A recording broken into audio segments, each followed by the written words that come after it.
everybody. In case you don't know, this is Diesel Kobe.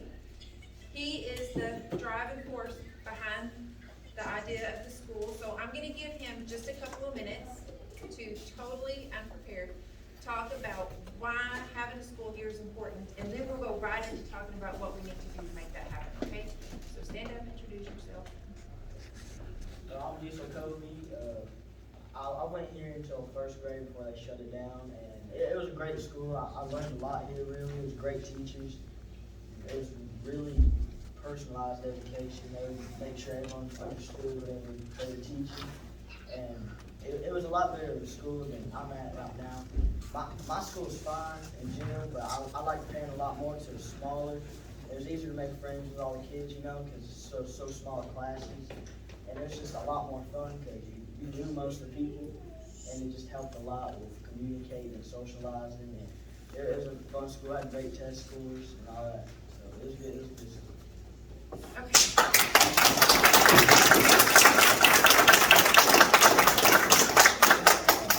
So my name is Candy Webb. I work with Rural Community Alliance. I'm the youth coordinator, and I've been a youth leader here for probably 12 or 13 years, a long time. I've had a lot of kids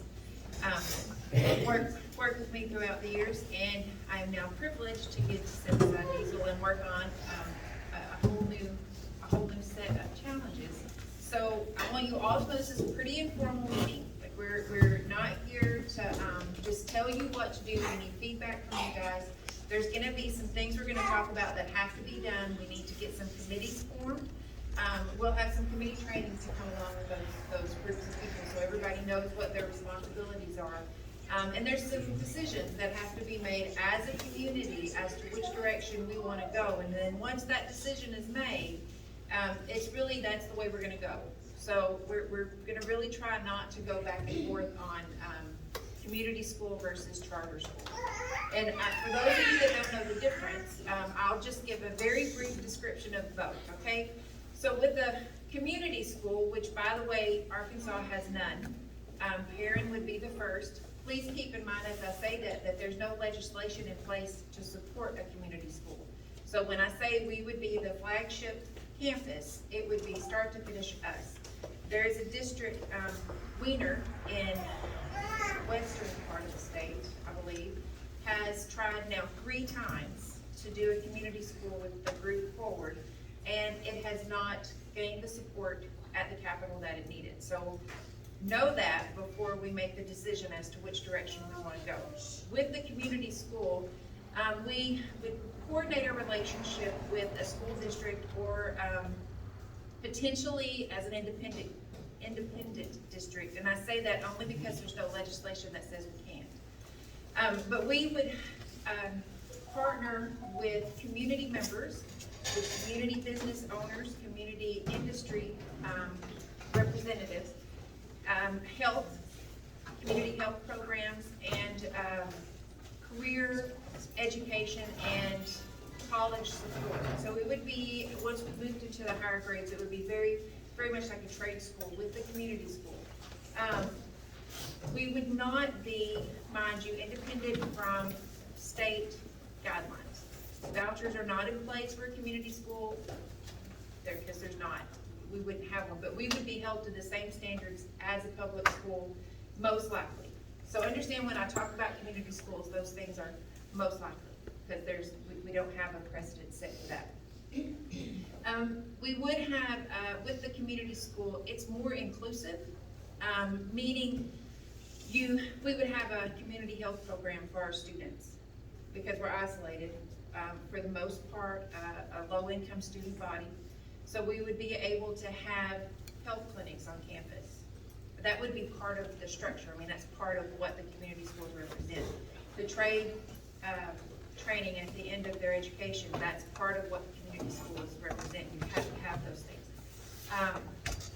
You also would have to have community members that came in onto the campus to play a role in education and supporting the campus. So if you started a community school and it wasn't in your budget for maintenance, then that's where you would pull in your community members to take care of lawn maintenance, or if there was a water line issue, which is notorious, You would pull a community member in to help support your actual campus. You may not have, especially in the beginning, the funds that you need, to pay for all of that. So you guys would be what would be tapped on to make sure the school ran smoothly.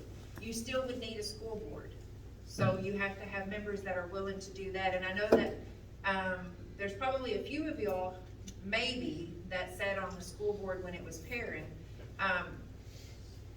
may not want to sit on the school board for the new school, but would certainly ask you to mentor those that may be considering those positions. And then with the community school, there would be no chance of having a school next year, because we would have to wait for the next legislative session to even be considered for a community school. With the charter school, I know there's lots of bad information out there about charter schools. Typically, you're gonna find those in for-profit charter schools, which is what is primarily in Arkansas. Not knocking charter schools, mind you. There are some good classrooms out there, good teachers, there's good schools, just like there's public schools, there's issues. With a community charter school, our sponsor would not be a corporation. Our sponsor or authorizer, however you wanna, our authorizer would be the Department of Ed. Our sponsor would be, hopefully, the community board. And that board is what will allow us to use the buildings, which they've already approved, that we can use the campus for the purpose of education. And that would be ultimately be what the school would answer to. Meaning, if we have an issue like I don't know, kids on the playground broke a window, if there's not a way to get that fixed, the charter school is different in that we probably would, because we're a small community, but we should have funding there to manage that window. However, the board may have to step in and say, yes, you can change that window and it can be this kind of glass. I mean, they are ultimately the caretakers of the property, not financially, but just to maintain the integrity of the campus. With the charter school, you are an independent school district. Your county lines are your school. Holy cow! Your school district is the state. So you could potentially draw kids from Fayetteville. You could draw them from Melbourne. You could draw them, and you have to let them come here. It's not like school of choice, where you can say your needs are too high and we can't meet them. You are obligated to say we won't meet your needs as a public school and do our best to give you the best education we can. That was one of the things that actually hurt us last time, in that we had more interest from outside our community than we did from inside our community.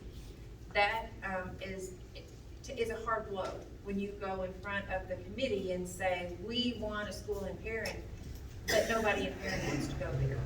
So if you're not prepared for your kids to be on this campus, we need to know that now, because it is a long road to even get to the part where you tell them what you want to do. That's what kept us from having the school the first time around, was we didn't have enough local support.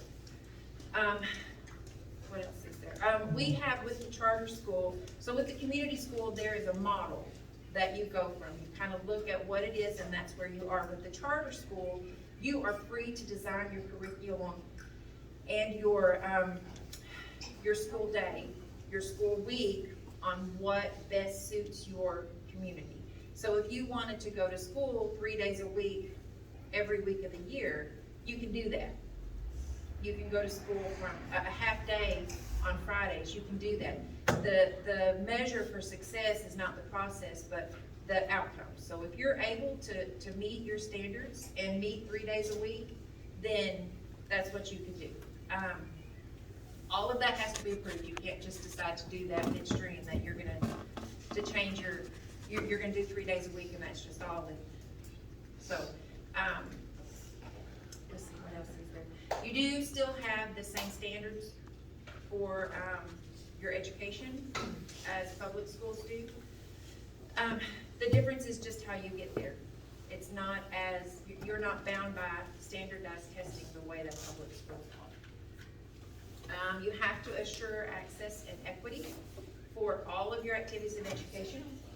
And equity does not equal equality. So if you have an equitable education, that means that every single student has the same result, the same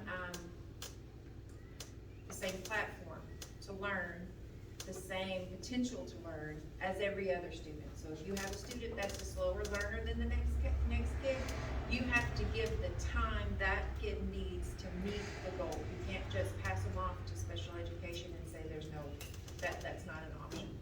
Every child should receive the same attention across the board, and it will be a smaller school, a smaller setting, a more adaptive setting, so that's not gonna be such a big issue as teachers who are in large classrooms. Let's see. There is one very, very successful rural charter school in Arkansas. It is, I'm gonna say this name and it's probably wrong, but Imboden, IMBODEN. Has anybody ever heard of that? No. It's up near Cherokee Village, Horseshoe Bend. Party, yeah, up that way. They serve that whole sector of communities. It's quite an impressive model that they have. So once we as a group, you guys as a group, decide what route we're gonna take, should it be the charter school? Potentially if you guys choose to do the community school, a few of you will be asked to visit that school, to visit their school board, to see how they manage to make a rural charter work. Because that it's not, rural and isolated communities don't typically get approved for charter. They have been a charter school since, I believe, 2002. So they have been at it quite a while. When you do the charter school, you have to be sustainable because the public school system does not support you. If you don't have what you need to be as close to self-sufficient as possible. I mean, your students are gonna get the money your students are gonna get the same allocations as public school students. But if you are not viable, if you're not fiscally viable, if you're not academically viable, then you are on the chopping block a little quicker than a public school. There's not the same protection there. Although, if you are a corporate charter school, you can weasel your way through this. Sorry, I shouldn't have said that. You can maneuver your way through a lot of loopholes. We are not, however, planning to go that route of involving KIPP or, there's one more, and I can't remember the name of that one, but I'll stop there, and you guys have any questions, any thoughts, concerns? We have to decide, we need to decide tonight what direction we want to take. And then once that's done, we'll start putting committees in place, because there's gonna have to be a sharing of the workload. Jamie and I can attest to the absolute struggle of trying to get that application done. And we may not be able to get the application in time to even be eligible for the next school year. It may be the school year after. So whatever we do, we have to move quickly. And Jamie, do you mind to talk a little bit about the deadline and the potential rule for teachers? And this would be in regard to a charter school, correct? Yes. Since there isn't anything in place right now for a community school, the best thing that we could hope for is using a community model for a charter school. You have to provide a letter of intent to the school, the Department of Ed. That was due April 1st. There was a mandatory workshop that was held the 14th or 15th. We didn't go to that. The application does not have to be submitted until June 1st. Now, because Candy and I have both gone through this whole process and have technically gone to a mandatory meeting, the workshop, we might get some wiggle room on that. We have somebody who, from the Department of Elementary and Secondary Education, is looking into whether we might be able to skip that step. However, even if we do, that means the application has to be in by June 1st, which would allow for the beginning of the 22-23 school year. Because the process is, when you turn in that application, they review it, they send it back to you with either questions or comments or revisions, and then you resubmit it again, and then they go through it and make a decision. Once an application is approved, there are sub-grants. The state has $70-something million to be able to give out in grants to charter schools, or I believe this year. It would allow us roughly $100,000 for planning, another $500,000 to begin implementing the plan, and then a little over $600,000 for the first operating year.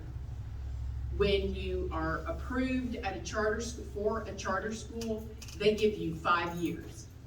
And then you have to come back and they're gonna decide whether you met your goals or not.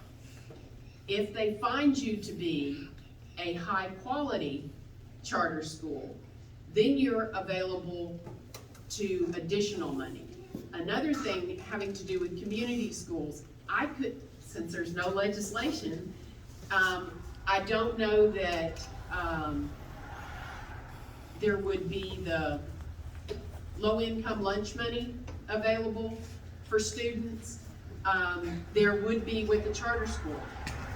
Virtually everything with the charter school is like a public school as far as funding. For each child, it's just over $7,000 a year that would be paid to the charter school for the students. Because we didn't have the support last time of students. All we could claim was 60. That didn't give us much operating money. And we were afraid to go higher than that because it would have been a guess, it would have been a hope, it wouldn't have been realistic. When we went at it before, we were starting with the elementary grades and we're gonna add a grade each year. What would depend on what we submitted, which is why having committees put together to flesh out what would be our potential student population, we need to know what grades, because that's gotta be part of the application. If it was a matter of getting in an elementary school and then it skips a few grades, and then you have middle school and no high school, you would just fill in those years as you went along.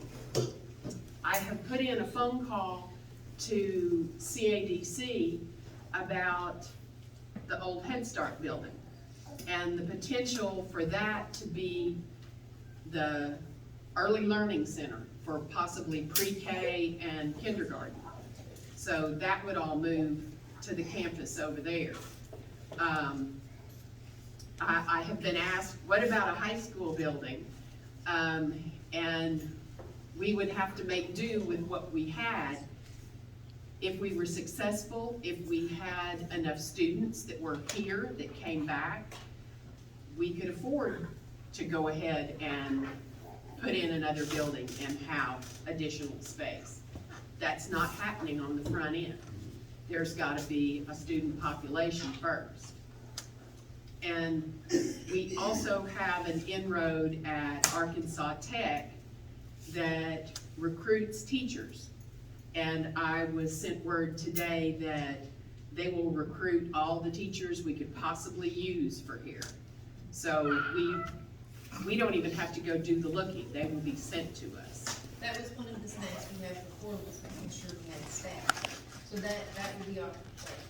Now, how many of you brought your phones? All of you, by chance?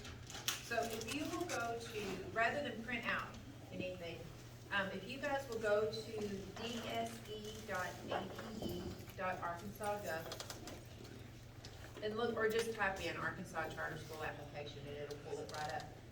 You can go through, take a few, oh, so before we do that, are there questions? Yeah, could you repeat that one more time? That is, Just go to Arkansas Charter School applications, Okay. and it'll pull it up. So, you guys look through that and see what is involved, and then we're gonna start talking about putting folks together to start tackling some of these tasks. Because if we're able to wiggle our way in, we're gonna have to move fast. So, we need to divide up the workload. It needs to be more than 2 people, and it doesn't need to be, made harder than it is. That we need to work together as a team to move. So, take a few minutes and flip through that application, and then we'll talk about who wants to do what.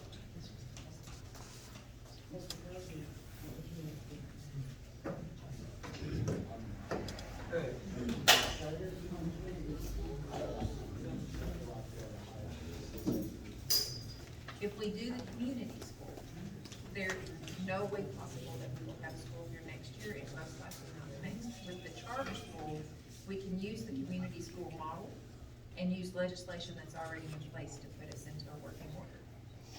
It's all about the money. Potentially, because potentially we become a lot closer with that next year than we would with the community school. I'm a huge fan of community schools. We just don't have what we need here to make it happen anytime soon. Another question, up here, the need for the trade school education with all the farmers is quite high. Is there a way to have those type of classes with the charter? Can we have a mesh of both? Because I'm sure Hazel said, he preferred community college because he's looking long-term, bringing in the community, bringing in the trade schools, bringing in these things. Is there a way to do a hybrid of both, where we have the curriculum, we have those other items that you mentioned, the community health, which is sorely needed out here, those things, can we do a mixture of both? that was the model that we did last time. Yes, we can absolutely do that. And the nice thing with using the community school model with the charter school is that the community health is not required in the charter school. So we can do that, and it's just a plus. The trade school education, we can choose to do that, because with the charter school, you have the freedom to design your curriculum to what's best for your student body. You obviously have the same standards as far as math, English, science, history, all of that is still the same. You still have those same markers you have to meet, but what you add is up to what you need. How you get to your goal doesn't have to be the same as a classroom setting in a public school. So, did you guys who were interested look it up? So how, I guess by show of hands, how do you guys feel about community school? If you're for it, raise your hand, that's your preference.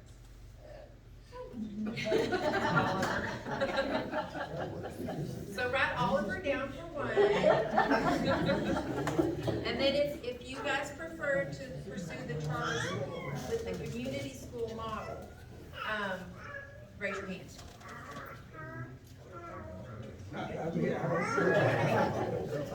So you're gonna gain the best of both worlds. If we do the community school model with the charter school, we just are gonna do it faster. Yes, sir. Maybe, I don't wanna be the Debbie Downer here, but, in reality, I've fought this battle. We fought it together. I was on the school board when the school got consolidated. Earlier when I heard you talking about a school board, mentoring, it's hard. What you don't realize is you got a superintendent of your school. You're a volunteer, school board member. They're in the trenches every day, and you come up once a month for a meeting, and then, basically they lay it out on you, this is what's happening, and you raise your hand and you vote okay, So, to start out with, I guess with this, would you have, what kind of administration would you put together? I mean, because I see it hard to even put, any model together without a superintendent, even if you just had to find one to volunteer his time and his information. Because I'd say, as a school board member, I went to the school board training and stuff once a year, but, you relied on that superintendent to tell you what was going on, because they was, like I say, was in the trenches every day. And I look across it, I am floored and proud of how many people actually showed up here. But on the other side of that, I look around and I see a lot of grandparents here. I don't see a lot of younger people with their young families. That's the people you need on school boards. That's the people you need on committees. Us grandparents just can't do it, all, I've been on every committee and board and parent and my thing is too, is there's not a lot of support here in the parent community, because it's like you get stuck on a water board for a lifetime position, and, so, like I say, I don't wanna be a downer, I'm all for it, I'd love to see it breaks my heart that parent school's not here, and I'd love to see it go again. I understand we would have to start with, small and then build up. It may take, if you started out with elementary, you're gonna probably just have to go a grade each year or every other year. But, like I say, it's gonna take the younger generation to make it happen. Absolutely. That's on my list, actually. All right. Thank you for listening. But to the first part of your, talk, your quick question, we've actually had already, even before this meeting, 2 people who have stepped up to take a leadership role in the development of the school. One, I'm not gonna say any names, but one is currently, he's an administrator at a charter school in Little Rock who wants to move. He's from a small town and he wants his family to be a part of a small town. And the other is a student who will be finished in December, and that person is open to stepping into a leadership and administrative role. And you're correct that when we begin the development of the model, administration, teachers, current students, they're gonna have to be a part. The thing is, we're gonna have to move quick. So when he says we need to have the younger families, absolutely. Without that, we don't have anything, and there's no point in moving forward. So it's gonna be super important that you guys, when you leave here, you call your kids and you let them know, it sounds like a great plan, let's start working towards it. Or your own kids or whoever, you just need to make sure that we have a student body. And with the community engagement, community involvement, we have to put forward a united front. When we go and talk about what we want in a charter school, it doesn't need to be 2 people. Granted, it's probably only gonna be 2 people that talk, but there needs to be a larger representation than just 2 people. And I go back to the 2 people because that's what it was the first time. And it is overwhelming and exhausting and stressful, and especially when you don't have any idea what you're doing. The benefit that we'll have here is there are people who are willing to help and they know what they're doing. So as we set up the committees, when we know who's doing what, some of you will have an actual resource of someone who can tell you what to do, what not to do, what to say, where to cross your T's and dot your I's or whatever. That isn't something that we had before. Although both of us, more so Jamie than myself, have a willingness to share what we know. Not that I'm not willing to share, but she had a much more hands-on with the application than I did. So she'll probably be a resource, whichever group takes the application processes. You'll wanna tap on her for sure. I will say with the first application, we intended to tap on extension service for them to have an on-campus presence with UAEX. That probably is not something that's gonna be doable this time around, so as you move through the application process and see what was there before, probably strike that, not, because I don't think they would be willing just with the COVID from last year, they're kinda overwhelmed and trying to figure their own stuff out right now, so let's talk committees. The first committee that needs to be put together, I think, would be the people who are gonna work together to go through that application process. You'll need to read through the application, see what we need, and then choose some helpers to gather that information. Jamie, if you're willing to chair that committee based on your experience, or at least be an advisor, I should say that because you're a board member, you don't need to be a chair, to be an advisor to that committee, that would be awesome. So, who is a paperwork kind of gal or guy? What other committees are available? Paperwork, data, internet, all the things. Okay, and then Brooke, are you, volunteered for? Well, you can be a stepper and fetcher and just gather stuff from the internet. You look like a smart gal, I think you could do it. She is. Okay, one of the questions though here is, what are the committees? Yeah, I mean. Oh, we have, I'm sorry, look, in my brain I said that. In my brain I told you all that. So, yeah, there's the committee for the application. We need to have a group that is gonna gather students. And when I say that, I mean, we need to know how many kids are in the family, how many kids are gonna go. Cause they have to have hard numbers so that we know we're viable in the front end. So we need to know if there's 5 kids that are gonna be attending, 3rd grade this year. Well, next year there's 4 more kids that are gonna be in kindergarten. So not just the ones that are going now, but the ones coming up. And we also have a committee that, not really a committee, just a group of people who are willing to pick up the slack if something slows down.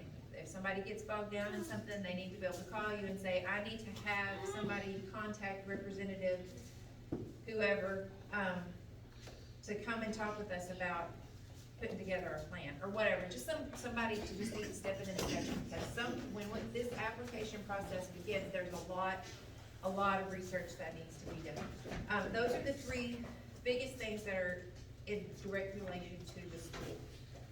Another thing that we need to take into consideration is having a good showing within the community. When I say that, it is hard for advocacy groups to work with communities that are not connected.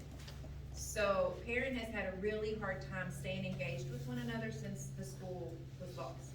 So we, and Danny, I'm looking at you because you kind of brought this up. We have to really work harder at being a community, at being a group, at having things for kids to do that are not in Bryant, that are not in Perryville, that are not at Joe T. We need stuff here.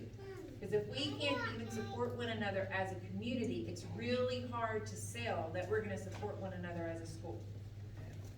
So, I would suggest, and it's totally up to you guys, but I would suggest that there be a group put in place that maybe could work with Nathan and his work with the gym, to create community activities and engagements, so that we are showing that we're serious about coming together and making a better place for the kids.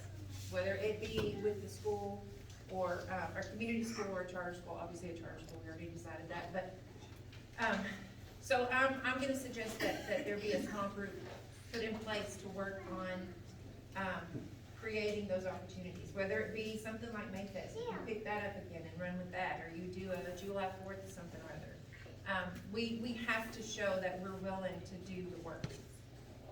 Because keep in mind, we're not tapping, a private company to come in and run this charter. So there won't be the KIP people to come in and pick up the pieces. We're gonna have to come together and do that ourselves. So the first committee is the application. Is that Beth? Yeah. Do you mind to chair that committee, Beth? Yes, I don't mind. Okay, so, whoever is savvy, tech savvy, and, wants to work with the application, please see Beth. I'm You know, very nice. I hear I don't know she's, what you've heard, but I'm And you don't have to be, a parent. If some of you grandparents or aunts and uncles or whatever wanna step onto that committee, please feel free.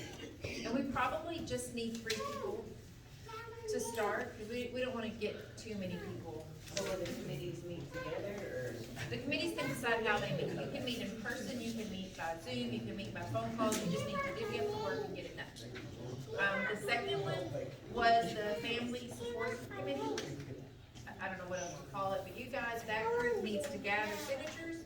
When you wouldn't say gather signatures, we don't mean just their name on the line. We wanna know what their address is and how many kids are in the household, how many potential students there will be.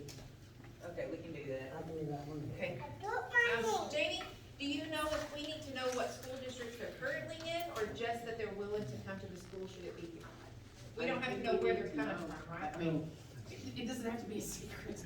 I mean, but it's not imperative, it makes. It doesn't need to be on the application, correct? What No, district we're no, pulling from? Okay. No. Doesn't matter where they're coming from. No, just, doesn't matter where they're coming from, just as long as we know they'll come here. And make sure they know that if you agree, the expectation is that you'll volunteer.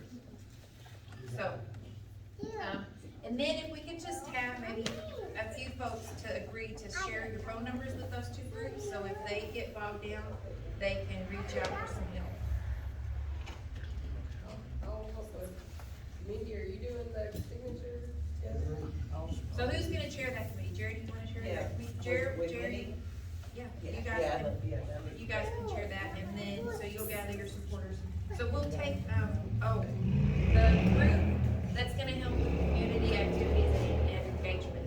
I know that's a big one, and it's gonna be tough, so we're gonna take a short break, yes. Kelsey and I are going to, do the, group committee, community, Community engagement? yeah, for the kids. Awesome. So, I'll help y'all with that. Help y'all with that. I'll help with that. Yeah. Yeah. okay, so if we're gonna take a short break. The folks who have committed themselves to a committee, please go meet with whoever was designated with your chair and exchange information. And then everybody else, if you have questions, if you have comments, concerns, this will be your time to voice them, and then we'll decide what the next step is. And Candy, one thing, what's the target, you know, like kindergarten to 3rd grade, kindergarten, 5th grade, what's the target area? There is no target, that's why we have to get the names and the ages. The Because target is K through 12. That's the target. That's what we want. Ideally, but probably it's gonna be K through 3. I think that, isn't that what we found last time? Most of the Or was it time, K we through did 5? K through Most 5. of them K started through 5 in is the what it is. See, the thing is, problem is, we don't know We won't know what kids until are, those what kids are here now, how many moved away, where they are, who's on first and what's on second. So that's why we're saying it's K through 12, but it will be narrowed down, once we have. guaranteed. It'll be narrowed down to a much smaller group. And it's But I still totally. say, you know, like you're saying, you know, you're asking them people to commit to you. But I think you need to give a target area of, you know, that we're committing, that if we can make this happen, we can make it happen K through 5th. I think K through 5 is what we found to be the Yeah, most that's what I, realistic. you know, but, you know, if we had a bunch of kids coming in, you know, and put more than that together, Absolutely. it'd be fine, but, you know, you may have some that have siblings that's in. But with the charter, you can reach outside your community to the whole Yeah, state.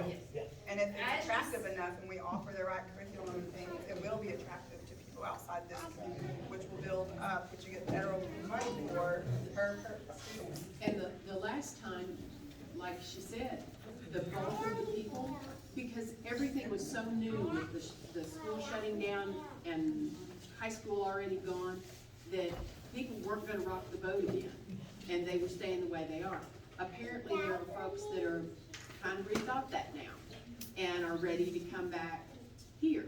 And even if there's a matter of a cluster in a given set of grades, then that grade, and it may just be that you've got some blank years that you fill in between kindergarten and middle school, and then you just work your way through high school as each of them grow. But that's why we need to know what the numbers are, because we can't staff for teachers, we can't do the curriculum without knowing what the numbers are. We get an initial start, and the more we're successful and students are successful and our school is successful, then you build your clientele. And then you're able to add grades and teachers and you just keep growing. But it's a lot of hard work and you've got to get your curriculum right or your school will fail. And again, don't just looking at people and work on these groups, to what's here right now. Reach out to people in the community, get them involved, and get them involved with this campus. But that's very critical. The more we come together in the community, the more consolidated we'll be and stronger we'll be. And let me pull one little thing out here that, there are gonna be folks that there are going to be children and there are going to be families that are happy where they are, that they have activities at the school they're at that we will not be able to provide, at least not initially, here. There may be other things that are provided here that aren't provided elsewhere. But we're not gonna have everything, and we're certainly not gonna have football. So, you know, there's gonna be decisions that families will have to make. If they want to go a certain route, are they willing to give up this to have this? If the community gets engaged enough, if there are enough students, I mean, I totally see that we could have a basketball team again, but beyond that, We've actually hosted a charter schools basketball team here. yeah. Yes, They came from Little Rock to use the gym. yeah. But actually, now that the dressing rooms and stuff have been kind of hacked up, we probably have to figure out how to put something back. I bet we know people. Yep. I'll let you name. And in fact, as far as basketball goes, we got the their uniform for it. They might be a little outdated, but They're a they're little here. old. They're here. But they're here. Well, I know the Perryville bus meets right out here in Paron every day, and that bus is full with 3 kids to a seat to the whole bus.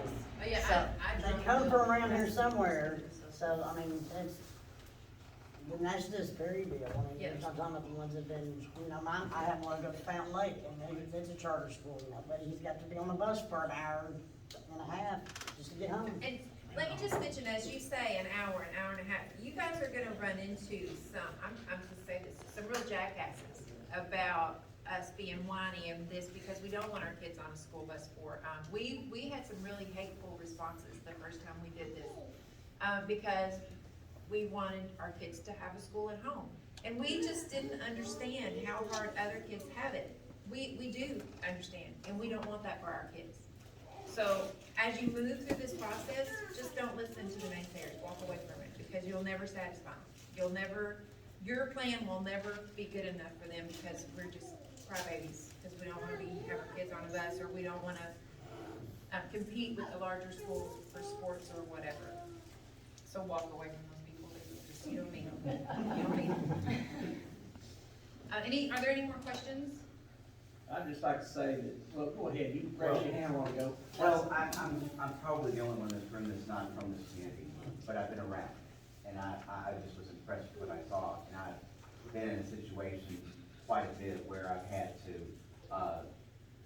find something for the educational institution I work with.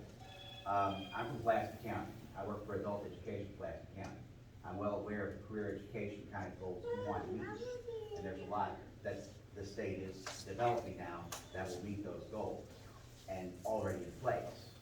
There's opportunities like East Initiative, which is a STEM-based program that allows kids in this program as young as elementary school to have ideas like young Diesel here to develop their community. And they offer technology. They donate it, and you just have to have a teacher be willing to train, and they will come up with ideas. Imagine the entire group of students coming up with ideas for community development that you don't have to share with Terryville if they decide to go with that program.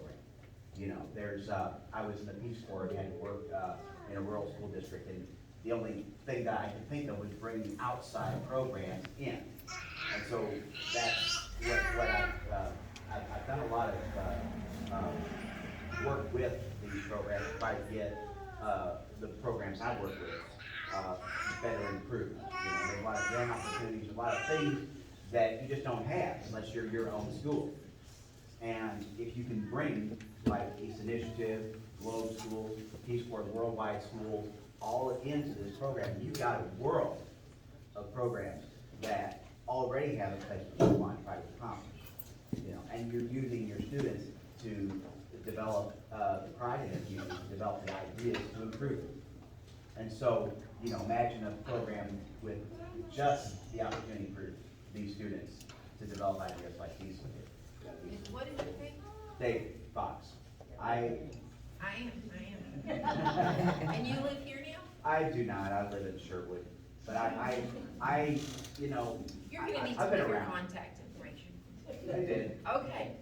I did, but I mean, I can tell you 2 charters in Pulaski County, Jacksonville Lighthouse School that I work with, made a charter for K-6 because the students, did not want to go to 6th grade in the public school, Pulaski County School.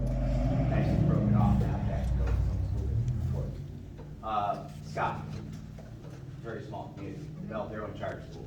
They did not want their kids to go to middle school and be bused, so they developed their own charter school, K-6. So you have opportunity to make a K-6 to start students that are in 6th grade and grow them up in the program. Can we make that allowance and make it K-9? That, you know, that would be nice. But that's the kind of thing you want to, you know, you have, as you said, you have people who don't want their kids to spend all day in the bus. I would have had done that. I actually moved to Texas because in Pulaski County, they were gonna ship me out to Robinson Elementary, or middle school. I live in Sherwood. Why? You know, that's just as far as, you know, here, period. You know, I don't know, you know, what I can do to help, but I offer the experience I have, you know, and the resources I know to, you know, the ideas. So you definitely need to connect with Beth. Yeah, okay. That's the lady with her hand raised. So before we leave, you guys be sure to chat. Okay. And you might obviously include Jamie. She's the intellect of the operation. So, yeah. Since you're the intellect of our operation back there. She has the experience of really being more hands-on with the application than what I did. So, Chris? Yeah, I was just sitting here thinking, I know everybody's gonna leave here and go home and talk to other people about what we talked about tonight. And a lot of people, like you said earlier, oh, they're okay where they're at, and that's all well and good. And so you'd ask yourself, you know, why are we doing this? Why do we need a school here? You know, it's gone, we've all adjusted to where we're used to doing everything in town. We don't even have a store out here. Well, we stop by Walmart on the way home from work every day. So really, why? But to answer that for myself, I would ask, are you happy with what you see going on in a lot of the other schools in the world today? Are you happy with that? I mean, you see the kind of the road, not saying that everything's bad, there's a lot of good stuff out there, but we all know that there's a lot of bad stuff. And you know, bad news sells, so you gotta consider that too. But for us to have the diesel here, it's kind of like the boys crying in the wilderness. And when I mean the wilderness, I don't mean the wilderness of Paron. I'm thinking the wilderness of caught up in more of a big system. And at his young age, he's trying, you know, saying, hey, well, I want something better. And I think a lot of kids will follow suit with that if we can get this going. Another thing that I would mention as I was sitting here and I was looking at all the pictures on the walls here, how long the school was open. So many of these older generation folks are gone now. We've been doing a little bit of history work here, and I've interviewed a couple of people, and I hope to do more of this situation everybody's living under now. It's sort of put a hamper to it, but I'm just like, I look around this room and I see faces that I know, faces that I went to school with here at Paron. And that's why I know these people. But my daughter here, she don't know anybody here. She knows one person. No, she's my cousin, so, I mean, we know family, but she really don't know any of these kids. She don't know most all of y'all, you know, so, and it's a sad thing. It's just like a mist, you know, it just sort of dissipated. And one other thing that I was also thinking about is this, and I'm just giving points that you can think about and talk to other people about when you leave here and go home. If we're gonna do this, all of these facilities here on this property, every year that goes by, they're another year older. They're another year more deteriorated. They're another year that nothing is going on in them, and they're not gonna we're gonna pass a point of no return at some point. You understand that there'll just be a day that nothing good enough here left to put the school back in. So just some things to think about as I was sitting here listening. Chris, one of the things you mentioned was that there's no, because people moved and it's kind of emptied the area, that there's no store. Actually, that was part of the model that Candy and I had talked over as far as being able to utilize the store as a training facility for kids and learning how to do marketing and learning how to have a job. So there are so many different possibilities for kids here that's gonna be outside of the regular school day. So there is additional value in bringing the school back. We need to be able to bring the store back. And it helped fund the school. Anything else? Now is your time, whatever you need to get out or chat about or questions you have while we're all here. I'd like to say there's nobody that would like to see it happen more than me.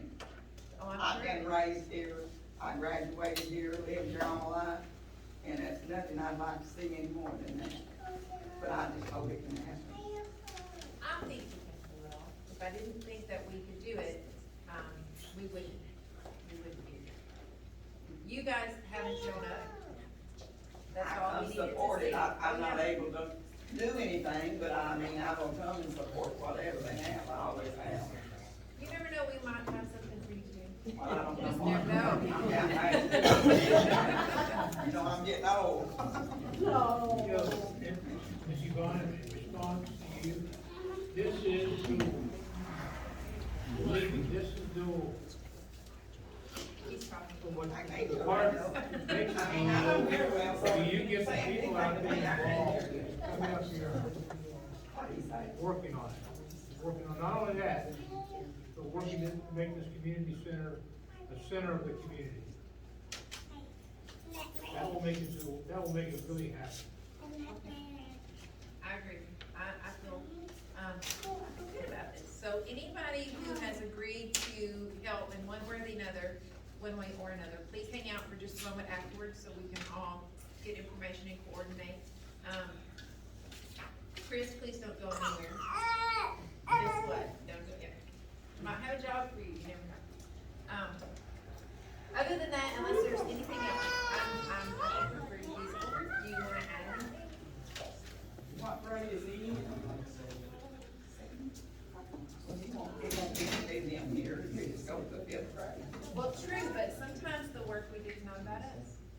Gotta have to be about folks going by.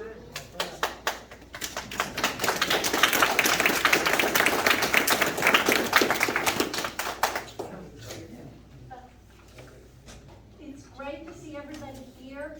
I'm gonna do a little plug for the whole community, getting us back into being together. Don't forget, Community Center has a breakfast the first Saturday of every month. And we'd love to see all of you guys come and have breakfast the first Saturday of every month.